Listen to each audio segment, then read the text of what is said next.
សេចក្តីស្លាប់កងទ័ពទាំងអស់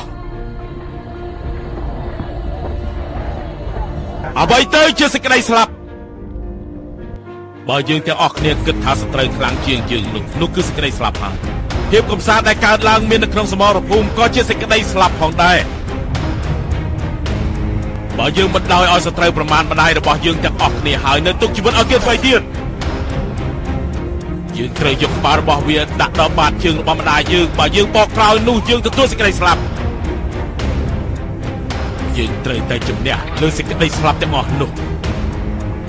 មានអ្នកណាអាចប៉ះពាល់មេត្តានិងមាតុភូមិរបស់យើងបានទេយើងត្រូវតែឲ្យពួកវាសងមកវិញដល់អ្វីដែលបាត់បង់ទៅវិញតែអ្នកណាព្រមទៅជាមួយយើងខ្លះទូបង្គំតើអ្នកណាព្រមស្លាប់ជាមួយនឹងយើងទូបង្គំតើអ្នកណាព្រមជំនះសេចក្តីស្លាប់ហើយព្រមរស់នៅជាមួយនឹងយើងទូបង្គំទូបង្គំយើងយកមកហ៊ីស្មាទី